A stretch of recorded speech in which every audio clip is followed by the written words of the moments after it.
माँ पर और पिता पर कुछ पंक्तियां आपके बीच निवेदित करता हूं। आप यहाँ जितने लोग बैठे हैं, मुझे नहीं मालूम कि किनकी माँ जीवित हैं और किन्होंने माँ को खो दिया, पर मेरा व्यक्तिगत मत यह है कि जिनकी माँ जीवित हैं, जिनके पिता जीवित हैं, वो दुनिया के सबसे संपन्न लोग हैं, वो दुनिया के सबसे अमीर लोग हैं, वो दुनिया के सबसे धनाढ्य लोग हैं। 1 मिनट के लिए बचपन में लौटिएगा, याद कीजिएगा जब हम बहुत छोटे थे, माँ की गोद में थे, माँ का स्तनपान करते थे, तब माँ का एक स्तन मुंह में लेकर हमने उस माँ को दूसरे स्तन पर अपने छोटे छोटे पैरों से न जाने कितनी बार मारा, पर उस माँ ने हमें दूध पिलाना बंद नहीं किया। मित्रों, लात खाकर भोजन देने की शक्ति उस परमपिता परमेश्वर ने दुनिया में यदि किसी को दी है, वो सिर्फ माँ को दी है। माँ के अलावा ये ताकत किसी के पास नहीं है। मैं उस माँ की वंदना में कविता पढ़ता हूँ। याद कीजिएगा उन दिनों में जब हम चौके में, रसोई में बैठकर खाना खाया करते थे और माँ खाना बनाती थी। उस वक्त थाली पर बैठकर हमने जब भी इधर उधर देखा, वो माँ समझ गई और उसने नमक का डब्बा हमारी तरफ सरका दिया। हमारे बिना बोले को समझने वाली वो माँ, जब हम उसे खो देते हैं, वो माँ हमें बहुत याद आती है। वो माँ जो हमारे परीक्षा देते जाते वक्त दही की कटोरी लेकर शगुन बनकर आकर खड़ी हो जाती थी, उसे हम खो देते हैं। वो माँ हमें बहुत याद आती है। रमेश सोज की 4 पंक्तियां माननीय नेताजी यहाँ बैठे हैं, मैं पढ़ता हूँ। मुझे अच्छी लगती है कि बहुत रोते हैं लेकिन दामन हमारा नम नहीं होता, इन आंखों के बरसने का कोई मौसम नहीं होता, मैं अपने दुश्मनों के बीच भी महफूज रहता हूँ, मेरी माँ की दुआओं का खजाना कम नहीं होता। स्वामीनाथ पांडे की 3 पंक्तियां सुनाता हूँ। स्वामीनाथ पांडे ने 3 पंक्तियों का उपन्यास लिखा। अमिताभ जी बैठे हैं, जया जी बैठी हैं। 3 पंक्तियों में पूरा उपन्यास लिख दिया उसने। लिखा, एक विधवा माँ थी, उसके 2 बेटे थे। एक बेटा नीचे वाले माले पर रहता था, दूसरा बेटा ऊपर वाले माले पर रहता था। विधवा माँ 15 दिन एक बेटे के यहाँ खाना खाती थी, विधवा माँ 15 दिन दूसरे बेटे के यहाँ खाना खाती थी।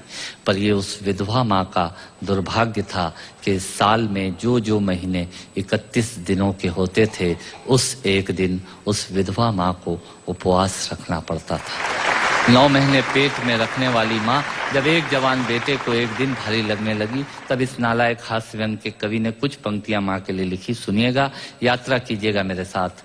माँ संवेदना है, भावना है, एहसास है। माँ संवेदना है, भावना है, एहसास है। माँ जीवन के फूलों में खुशबू का वास है। माँ रोते हुए बच्चे का खुशनुमा पलना है। माँ मरुथल में नदी या मीठा सा झरना है। माँ मरुथल में नदी या मीठा सा झरना है। माँ लोरी है, गीत है, प्यारी सी थाप है। माँ पूजा की थाली है, मंत्रों का जाप है। माँ आंखों का सिसकता हुआ किनारा है। माँ गालों पर पप्पी है, ममता की धारा है। माँ झुलसते दिनों में कोयल की बोली है। माँ मेहंदी है, कुमकुम है, सिंदूर है, रोली है। माँ कलम है, दवात है, स्याही है। माँ परमात्मा की स्वयं एक गवाही है। माँ त्याग है, तपस्या है, सेवा है। माँ फूंक से ठंडा किया हुआ कलेवा है। माँ अनुष्ठान है, साधना है, जीवन का हवन है। माँ जिंदगी के मोहल्ले में आत्मा का भवन है। माँ चूड़ी वाले हाथों के मजबूत कंधों का नाम है। माँ काशी है, काबा है और चारों धाम है। माँ चिंता है, याद है, हिचकी है। माँ बच्चे की चोट पर सिसकी है। माँ चूल्हा, धुआं, रोटी और हाथों का छाला है। माँ जिंदगी की कड़वाहट में अमृत का प्याला है। माँ पृथ्वी है, जगत है, धूरी है। माँ बिना इस सृष्टि की कल्पना अधूरी है। तो माँ की ये कथा अनादि है, ये अध्याय नहीं है, और माँ का जीवन में कोई पर्याय नहीं, और माँ का जीवन में कोई पर्याय नहीं है। तो